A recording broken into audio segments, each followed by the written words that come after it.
কত টাকা ঋণ থাকলে কুরবানি দেওয়া যাবে না? টাকা ধার করে কুরবানি করা যাবে কিনা? মৃত মা বাবার নামে কুরবানি দেওয়ার নিয়ম কি? কুরবানি না দিয়ে সেই টাকা দান করলে হবে কিনা? গরু 7 ভাগে কুরবানি দেওয়া গেলে মহিষ এবং উট কয় ভাগে কুরবানি দেওয়া যায়? অত্যন্ত গুরুত্বপূর্ণ কিছু প্রশ্ন, কোরবানি সংশ্লিষ্ট গুরুত্বপূর্ণ কিছু মাসআলা। এই প্রতিটি মাসাইল প্রতিটি মুমিন মুসলমানের জানা থাকা দরকার। তো গুরুত্বপূর্ণ এই বিষয়গুলো নিয়ে আলোচনা করবে এই ভিডিওতে, তাই মনোযোগ সহ ভিডিওটি শেষ পর্যন্ত দেখুন, অন্যথায় কোনো বিষয়ে ভুল বোঝার সম্ভাবনা থাকে। তো আমরা সরাসরি প্রশ্নের জবাবে চলে যাই। একটি প্রশ্ন হলো, গরু 7 ভাগে কুরবানি দেওয়া গেলে মহিষ এবং উট কয় ভাগে কুরবানি দেওয়া যাবে? দেখুন, গরু 7 ভাগে কোরবানি দেওয়া যায়, তেমনিভাবে মহিষ এবং উটের কোরবানির বিধান হলো এগুলো 7 ভাগে কোরবানি দেওয়া যায়, 7 ভাগের বেশিতে কোরবানি দেওয়া যাবে না। এখন আপনি বলতে পারেন যে গরুর চেয়ে তো মহিষ বড়, তেমনিভাবে উট বড়। আসলে এই যে গরু, মহিষ, উট এই 3 প্রকার প্রাণীতে যে 7 ভাগে কুরবানি দেওয়া যায়, এটা হাদিসের মাধ্যমে নির্ধারিত। এটা এমন না যে কোনো কিয়াসি বিষয়, যুক্তির মাধ্যমে এটা এই বিধানটি প্রবর্তিত হয়েছে, এজন্য আপনি মহিষ এবং উট যেহেতু বড় তাই কোরবানি বেশি ভাগে হবে, এমন কোনো বিষয় নয়। বরং হাদিসের মাধ্যমে বোঝা গিয়েছে যে গরু, মহিষ, উট এগুলোতে 7 ভাগে কুরবানি দেওয়া যায়, এজন্য 7 ভাগেই সীমাবদ্ধ, এর চেয়ে বেশিতে কোরবানি দেওয়ার কোনো সুযোগ নেই। আর ছাগল, ভেড়া, দুম্বা এগুলো সর্বোচ্চ একজনই কোরবানি দিতে পারবে, এর চেয়ে বেশি ভাগ করা বৈধ নয়। তো আমরা পরবর্তী প্রশ্নের জবাবে চলে যাই। প্রশ্ন হলো, কুরবানি না দিয়ে সেই টাকা দান করলে হবে কিনা? অনেকেই এই কথা বলে, বিশেষভাবে বর্তমানে বিভিন্ন ব্যক্তি যারা নাস্তিক অথবা যে কুরবানি দেওয়ার কি দরকার, পশু হত্যার কি দরকার, এই টাকা যদি দান করে দিত তাহলে কি হতো না? দেখুন, কোরবানি এটি হলো আল্লাহ তাআলার কাছে নিজের নজরানা পেশ করা, নিজের জীবন, নিজের জানমালকে উৎসর্গ করার একটি বিধান। এই জন্য এই কোরবানি না করে আপনি দান করতে যাবেন কেন? দান করার জন্য আপনার পয়সার এতই অভাব হয়ে গেল যে কুরবানি না করে আল্লাহ তাআলা এক বিধান দিয়েছেন, সেই বিধান পালন না করে আপনি দান করে দিবেন। যে বন্যার্তদের মধ্যে দান করে দাও কুরবানি না দিয়ে, অথবা অসহায় দরিদ্রদের মধ্যে দান করে দাও। কেন? তোমার টাকা তো অজস্র রয়েছে। যারা অনেক ধনীরাও এই কথা বলে, বা বিভিন্ন ধরনের লোক যারা রয়েছে, যারা বিভিন্ন নেতা অথবা বিভিন্ন ধরনের অভিনয়কারী যারা আছে, এই ধরনের তারা ফাঁকা বুলিয়া ওরায় বয়ান ছাড়ে। তো তোমাদের টাকার তো অভাব নাই, তো তোমরা কুরবানির টাকা সেই 10,000, 20,000, 30,000, 40,000 টাকা আল্লাহ তাআলার সেই কুরবানি না দিয়ে তোমরা সেই টাকা দান করার কথা বলতেছো, লজ্জা লাগে না? আল্লাহ তাআলা তোমাদেরকে তো আরো নেয়ামত দিয়েছে, সেগুলো থেকে দান করো। কুরবানি থেকে দান করে, কুরবানি না দিয়ে দান করার কোনো সুযোগ নেই।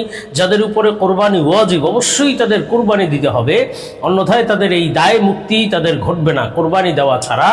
কেননা আল্লাহ তাআলা যেই বিধান দিয়েছেন, কোনো যুক্তির ঊর্ধ্বে উঠে সেই বিধান পালন করতে হবে। বিভিন্ন যুক্তিও এর পক্ষে রয়েছে, কিন্তু আমার এই যুক্তির ভিডিও এখানে আলোচনা করব না, বা যুক্তির বিষয়ে আলোচনা করব না। বাস ইসলামের বিধান যেটা কুরবানি দেওয়া, পশুকে আল্লাহ তাআলার জন্য উৎসর্গ করা, কুরবান করা, বাস সেটা আপনার এভাবেই করতে হবে। সেই পয়সা দান করে দিলে এটি যথেষ্ট হবে না। তো আমরা পরবর্তী প্রশ্নের জবাবে চলে যাব। প্রশ্ন হলো, মৃত মা বাবার নামে কুরবানি দেওয়ার নিয়ম কি? দেখুন, হ্যাঁ, দেওয়া যেতে পারে, কিন্তু মৃত মা বাবার নামে না, বরং মৃত মা বাবার সওয়াব রেসানির জন্য কুরবানি দেওয়া যেতে পারে।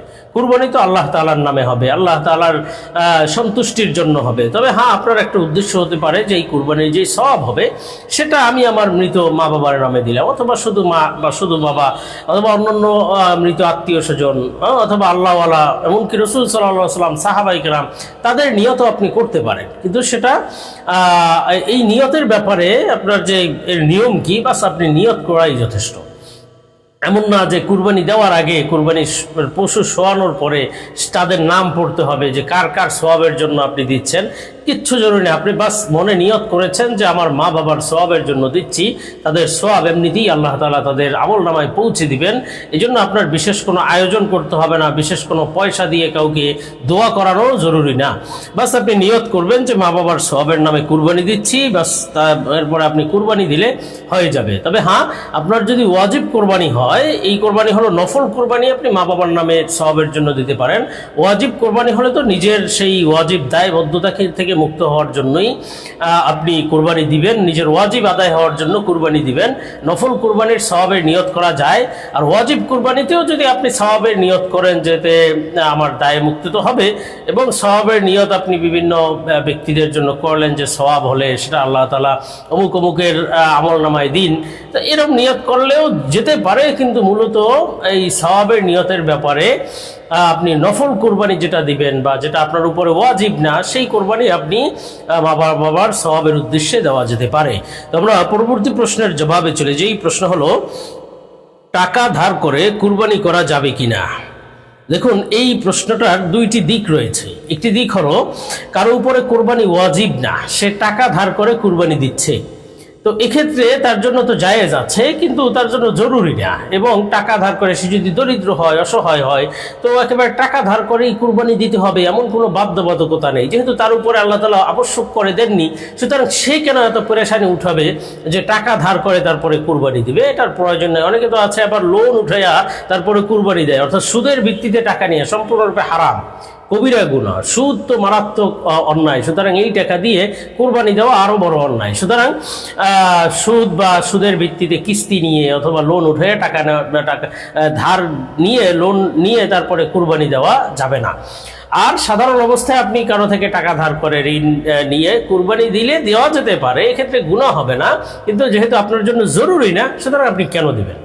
আর যদি এমন হয় যে আপনার উপর কোরবানি ওয়াজিব, আবশ্যক, বিভিন্ন মাল সম্পদ আপনার আছে, কিন্তু এখন হাতে টাকা নেই, তাহলে আপনি তৎক্ষণাৎ কারো থেকে টাকা নিয়ে ধার করে হলেও কুরবানি দিতে হবে। এক্ষেত্রে আপনি বলতে পারবেন না যে আমার হাতে তো টাকা নাই, তাহলে আমি কি কুরবানি দেব, কুরবানি দিলাম না। এই ধরনের অজুহাত গ্রহণযোগ্য না। প্রয়োজনে আপনি আপনার সম্পদ বিক্রি করে তারপরে টাকা দেন, যেহেতু আপনার উপরে কুরবানি ওয়াজিব। কিন্তু এখন আপনার যেহেতু টাকা পয়সা নাই, তো আপনি আপনার সম্পদ বিক্রি করে কুরবানি দিবেন। অথবা যদি আপনি চান যে কারো থেকে ধার করে ঋণ নিয়ে কুরবানি দিবেন, সেটাও করা যেতে পারে। এবং মোট কথা আপনার উপর কুরবানি যেহেতু আবশ্যক, ওয়াজিব, তো আপনার কুরবানি যে কোনোভাবেই হোক দিতে হবে। তবে আপনার ওই যে সুদের ভিত্তিতে ঋণ নিয়ে সেভাবে কিন্তু কুরবানি দেওয়ার কোনো সুযোগ নেই। আমরা পরবর্তী প্রশ্নের জবাবে চলে যাই। প্রশ্ন হলো, কত টাকা ঋণ থাকলে কুরবানি দেওয়া যাবে না? দেখুন, আসলে এই প্রশ্নটা এভাবে না হয়ে যদি এভাবে হতো যে কত টাকা ঋণ থাকলে কুরবানি দেওয়া লাগবে না, এটি বেশি যুক্তিযুক্ত ছিল। কেননা টাকা ঋণ থাকার সাথে আর কুরবানি দেওয়া যাবে না এর সাথে কোনো সম্পর্ক নেই। আপনার কোটি টাকা ঋণ থাকলেও যে আপনি কুরবানি দিতে পারবেন না, কুরবানি দিলে গুনাহ হবে, এই ধরনের কোনো বিষয় নেই। বরং আপনার যতই ঋণ থাকুক, তারপর আপনার যদি সামর্থ্য হয়, আপনি যদি কুরবানি দিতে চান, তো কুরবানি দিতে পারেন, সমস্যা নেই। তবে ওই যে যাদের ঋণ আছে তাদের ঋণ আপনার আদায় করে দেওয়া উচিত, এবং সেই ঋণ আপনি আদায় করার মানসিকতা রাখা উচিত। এমন না যে ঋণ আদায় কি করব, ঋণ আদায় করার দরকার নেই, তো আমি কুরবানি দিয়ে দেই, তাহলে ওই ঋণ মাফ হয়ে যাবে, এমন কোনো কিন্তু বিধান নেই বা বিষয় নয়। বরং আপনার ঋণ তো অবশ্যই আদায় করতে হবে, অন্যের হক তো অবশ্যই আদায় করতে হবে। আপনি অন্যদের আপনার কাছে টাকা পয়সা পায়, ঋণ আছে, কিন্তু তারপরও যদি আপনি সাময়িকভাবে কিছু টাকা দিয়ে কুরবানি দিতে চান, কুরবানির সময় এসেছে, কোনো অসুবিধা নেই, এটা গুনাহের বিষয় নয়, জায়েজ আছে। আর ঋণের টাকা তো দিতেই হবে। আর এক বিষয় হলো যে কত টাকা ঋণ থাকলে কুরবানি দেওয়া লাগবে না, সেটা হলো যাদের উপর কুরবানি আবশ্যক, অর্থ সম্পদ আছে, অর্থাৎ 52.5 তলার উপর মূল্য বা সেই পরিমাণ সম্পদ তার কাছে আছে বা তার চেয়ে বেশি আছে, কিন্তু তার আবার ঋণও আছে। এখন তার যেই পরিমাণ ঋণ আছে, ওই ঋণের টাকা বাদ দিয়ে যদি তারপরেও তার কাছে ওই নেশাব পরিমাণ সমপরিমাণ মূল্য থাকে বা সেই পরিমাণ সম্পদ থাকে, তাহলে তার কুরবানি দিতে হবে, তারপরেও ওয়াজিব। কেননা তার উপর তো ঋণের টাকা বাদ দিয়েও তার উপরে কুরবানি ওয়াজিব হচ্ছে, কুরবানির নেশাব পরিমাণ সম্পদ তার কাছে আছে। আর যদি এমন হয় যে না, ওই ঋণের টাকা বাদ দিলে তার আর কুরবানি ওয়াজিব হওয়ার পরিমাণ সম্পদ থাকে না, তো তাহলে তার উপরে কুরবানি ওয়াজিব না। তবে সে যদি চায়, ঋণের টাকা দেওয়ারও চিন্তা আছে যে শীঘ্রই দিয়ে দিবে, এবং সে সাময়িকভাবে কুরবানিও দিতে চায়, তাহলে দিতে পারে।